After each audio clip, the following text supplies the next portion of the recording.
तो भैया हरो नमस्कार। हमें तो देखो आप और जानते ही हुई हो, हमें भैया किसान पुत्र पुष्पेंद्र हैं लोधी, और आप देख रहे भैया बुंदेलखंड तक।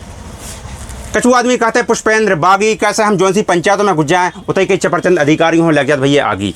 आज हम आए हैं भैया दमोह जिला के ऐसे होनहार युवा से मिलाने के लिए जो एक छोटी सी उम्र में एक कुछ हटके करने वाले हैं, जो ट्रेंडिंग में चल रहे हैं। तो मैं सबसे पहले आपको इनसे परिचित कराना वाला हूँ। ठीक है भैया, सबसे पहले आपका नाम क्या है? नरेंद्र पटेल। नरेंद्र पटेल जी, कहाँ के रहने वाले आप? भैया मेरा निवास ग्राम झरा है जी जी, जो कि नरसिंहगढ़ के पास में पड़ता है। जी जी। और मैं शिव गारमेंट नाम से शॉप राज चौराहे पे संचालित किए हुए हैं। अच्छा, इसके लिए करीब 2 साल होने वाले हैं। अच्छा, आपने कब की थी? मैंने अपनी 21 साल की उम्र में दुकान कर ली थी। अच्छा जी। नहीं तो आप इतनी सी उम्र में आपने ऐसा कैसा क्यों संकल्प लिया कि आपको दुकान ही खोल ली है, आप कुछ और कर सकते थे? नहीं, मेरा संकल्प था, पहले मेरा था जो मैं आर्मी में जाना चाहता था। अच्छा। लेकिन कोविड के कारण मेरी जो ओवर होने के कारण मैं उसमें नहीं पहुंच पाया। तो फिर मैंने सोचा कि मैं कुछ हटके कर पाऊँ समाज सेवा, राष्ट्र सेवा में जी। और युवाओं के लिए प्रेरणा स्रोत कैसे बन पाए। तो उसी संकल्प को लेके उसी संकल्प को लेके मैंने इस कार्य को शुभारंभ किया। नहीं तो आप युवाओं के अंदर ऐसी कौन सी अलग जलाना चाहते हो?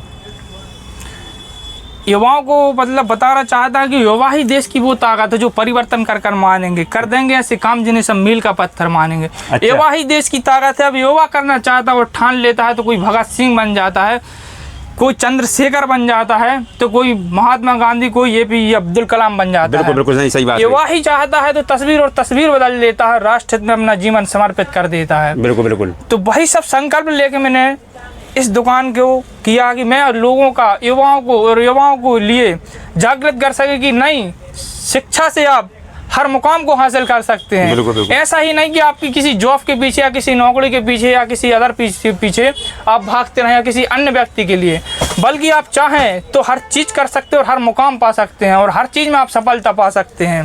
क्योंकि जैसे आप ठानते हैं, यदि आप कर्तव्य करते हैं तो दुनिया की ताकत आपको आपके अधिकार से कोई वंचित नहीं कर सकता। आपके संकल्प में दृढ़ता होनी चाहिए, एक कठोर संकल्प होना चाहिए, तो आप सुनिश्चित ही हर काम को हर सरलता के पूर्वक आप हर काम को बेखौफी से कर पाएंगे। हमें ये बताइए, इस उम्र में आपने देखा होगा हर लड़के, आपने देखा लड़का लड़कियां आपने केवल इंस्टाग्राम, केवल फेसबुक, केवल इसमें फंसे हुए हैं और जोश के पीछे दौड़ रहे हैं। तो आपने अपने पैर पे खड़े होना क्यों सही समझा? जैसे जिसका संकल्प होता है उसके लिए अन्य कामों के लिए समय नहीं होता है। जी जी। उसका सिर्फ संकल्प यही होता है कि मैं कुछ अच्छा और कुछ बेहतर कर पाऊँ। क्या है आपका संकल्प? मेरा संकल्प है कि मैं ऐसा कुछ कर जाऊं कि लोग याद करें। ना अपने लिए तो संसार अपने लिए करता है, खुद के लिए, परिवार के लिए और 4 व्यक्तियों के लिए। तो हम उस व्यक्तियों के लिए, परिवार के लिए नहीं, बल्कि हम हर उस युवाओं के लिए कुछ ऐसा कर जाएं कि कुछ याद करें लोग, कुछ अपने लिए किसी तौर पर उदाहरण के लिए जाने जाएं। तो मैं ऐसा छोटा सा नन्हा सा प्रयास कर रहा हूँ, एक चींटी के समान काम कर रहा हूँ। मैं कुछ बड़ा तो नहीं सोच पा रहा हूँ, लेकिन जो भी कर रहा हूँ बेहतर और बेहतरीन करने के संकल्प को लेके कर रहा हूँ। आपने पढ़ाई कहाँ तक की है? मैंने फाइनल ईयर की है। उसके बाद जैसे मेरी फाइनल हुई थी जस्ट बाद मैंने दुकान ओपन कर ली थी। तो आपने पढ़ाई छोड़कर आपने जॉब के साइड क्यों नहीं गया? आपने बिजनेस ही क्यों चुना है? क्योंकि दूसरे के पीछे काम करना एक अलग है, खुद का मुकाम हासिल करना वो अलग है। हम सोचते हैं हम किसी के पीछे, नौकरी के पीछे नहीं भाग के, बल्कि हम नौकरी के लिए, लोगों को, युवाओं के लिए नौकरी देने का माध्यम बने। अच्छा। बल्कि माध्यम लेने का माध्यम ना बने। नहीं तो हमें ये बताइए, जॉब और बिजनेस में क्या अंतर है?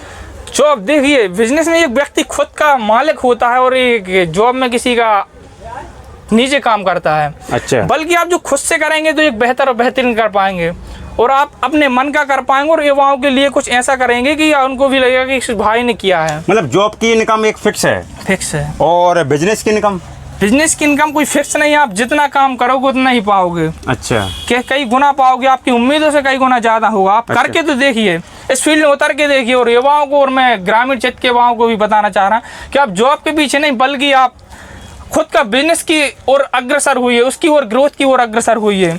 आप स्वयं ही आप नौकरी ढूंढने का माध्यम बन रहे हैं, आप खुद नौकरी देने के माध्यम बन जाएंगे एक दिन। हमें ये बताइए, आप इतनी कम उम्र में आपने दुकान खोल ली और इतने कम समय में तो आप इतनी ज़्यादा ट्रेंडिंग में चल रहे हो, तो इसका राज क्या है जी बताइए? आप जैसे भाइयों का प्रेम है और जो भाइयों ने देखा है कि हाँ यहाँ पर कपड़े मिलते हैं जी, क्वालिटी और एक आत्मविश्वास है लोगों के, हाँ भाई के पास जा रहे तो कुछ बेहतर और बेहतरीन ही मिलेगा। नहीं तो हमें ये बताइए, आपके पास मैंने देखा है, मैं आपकी वीडियो देखता रहता हूँ, यहाँ पर मैं यहाँ से निकलता हूँ काफ़ी भीड़ लगी रहती है, तो यहाँ पर आसपास और भी तो दुकान है, आखिर आपके पास ही लोग क्यों आते हैं? वो तो भाइयों का प्रेम और क्वालिटी है कपड़े में, और कम रेट पर है, कम से कम मार्जिन में अपन काम कर रहे हैं, लोगों को इतना बेहतरीन देने का प्रयास कर रहे हैं। अच्छा, बहुत ही कम मार्जिन पे आपके काम। पास कहाँ से ग्राहक आ चुके कपड़े लेने के लिए? हर जगह से ग्राहक आ रहे हैं। फिर भी कोई एक जगह एक ग्राहक एक मतलब ग्राम तक सीमित नहीं है। जिले से बाहर से भी आए? जिले के बाहर से भी आ रहे हैं, सागर जिले से, अदर जिले से भी आ रहे हैं, पन्ना जिले से। अच्छा। और मैं भी आपसे बहुत खुश हूँ भाई, जो आप बेखौफी तरीका से पत्रकारिता करते हैं। जी। चापलूसी से हट के कुछ मैंने देखा है पत्रकारों को, वो कहीं ना कहीं किसी नेता के पीछे लकड़ बग्गे बने घूमते रहते हैं। अच्छा।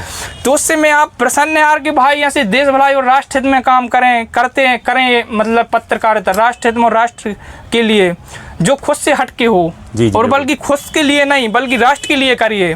जो आप हैं, आप अपनी बात को अन्य लोगों तक पहुंचाते हैं, वो आप काम करते हैं इतने सराहना के योग्य है, जिसमें हम कोई सराहना करें तो भी कम होगा। वो तो देखिए हमारा कर्तव्य क्या है, पत्रकार आपको मालूम होगा देश का चौथा स्तंभ है। जी। तो हमारा लक्ष्य है कि बुंदेलखंड में नाम कमाना है, रवीश कुमार जैसा बनना है, हमारा एक ही लक्ष्य है। भाई एक दिन आप रवीश कुमार से कम नहीं रहेंगे, ये मैं दावे के साथ कह सकता हूं, क्योंकि आपके संकल्प में आपने कोई विकल्प नहीं खोजा है। आपके संकल्प इतने कठोर हैं कि वो निश्चित ही एक दिन आपको कहां से कहां, सबर से अपर से सबर तक का रास्ता तय कराएंगे।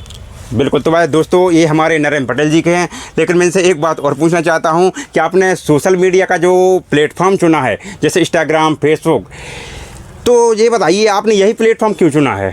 क्योंकि सोशल मीडिया के माध्यम से अन्य व्यक्तियों तक हम अपनी आवाज़ पहुंचा सकते हैं, अपने विचार पहुंचा सकते हैं, अपने कार्यों को पहुंचा सकते हैं, और भिन्न भिन्न चीज़ों को अदर माध्यम तक पहुंचा, क्योंकि हम हज़ारों और 10-50 हज़ार लोगों को नहीं बता पा सकते हैं। लेकिन हाँ, हम किसी वीडियो, किसी अन्य विचारों के माध्यम से उनके वहाँ तक अपने विचार पहुँचा सकते हैं। उससे व्यक्ति प्रेरित हो सकता है, उससे अपनी भावनाओं को उजागर कर सकता है, उस भावनाओं तक और हर चीज़ तक व्यक्ति तक पहुँच जाता है, क्योंकि हम नहीं पहुँच पाते। लेकिन हमने देखा है कि ग्रामीण क्षेत्र से काफ़ी लोग, मतलब 80 से 90% लोग काफ़ी आपसे आकर्षित हो रहे हैं, काफ़ी आ रहे हैं, और जो भी एक बार आता है वो आपका फैन बन जाता है। आखिर ऐसा क्या है? भाई हमारा क्षेत्र ही हमारा घर है, हर क्षेत्र का आदमी, हर युवा हमारे भाई है जी। तो हमारे लिए कस्टमर नहीं, हमारे भाई के रूप में देखते हैं, हम उसको भाई के रूप में ट्रीट करते हैं, मित्र के रूप में ट्रीट करते हैं, उनके लिए हम अपने परिवार का हिस्सा मानते हैं, तो इसीलिए वो हमारे लिए भाई जैसा है, हमारा कोई कस्टमर नहीं होता है। अच्छा, कस्टमर नहीं होता है। कस्टमर नहीं। तो हमने कई बार देखा है कि कुछ लोग वीडियो देख के आते हैं, मतलब आपको पहचानते नहीं है कहाँ, लेकिन मैंने देखा है कि कुछ लोग देखें डायरेक्ट वीडियो के माध्यम से डायरेक्टली नरेंद्र की दुकान ढूंढते हैं। तो आपका अपना पता बता दीजिए, जो ऑडियंस हमारी देख रही है। मेरा पता राज चौराहा, शिव गारमेंट। अच्छा, नरेंद्र पटेल जी। तो आपके पास में कोई ऐसा दुकान बता दी, आपके सामने कोई दुकान बता दी? हॉस्पिटल के बाजू से, जी, हरदे मोबाइल राजा बूट हाउस के बाजू से जी, शिव गारमेंट के नाम से संचालित है।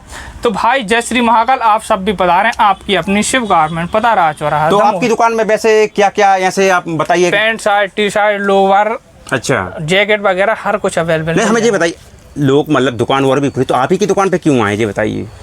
आप ऐसा क्या परोसना चाहते हो जनता के लिए, कस्टमरों के लिए, जो डायरेक्ट वो आपके पास दौड़ते हैं?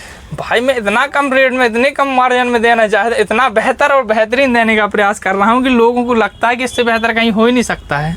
तो उसी के माध्यम से लोग जुड़ रहे हैं, निरंतर जुड़ने का प्रयास कर रहे हैं। तो दोस्तों, ये है हमारे नरेंद्र पटेल जी, जो काफ़ी मैं सोच रहा था, काफ़ी दिन से सोच रहा था, लेकिन टाइम नहीं मिल रहा था। मैं इनको सोशल मीडिया पर देख रहा था, ट्रेंडिंग में काफ़ी चल रहे हैं कि जहाँ देखो नरेंद्र पटेल की दुकान में, हर युवा के मुँह से सुन रहा हूँ, भैया मैं तो कपड़ा लेने जाऊँगा तो नरेंद्र पटेल की दुकान पर जाऊँगा। फिर मैंने रिसर्च किया इनके बारे में, आके नरेंद्र पटेल कौन हैं।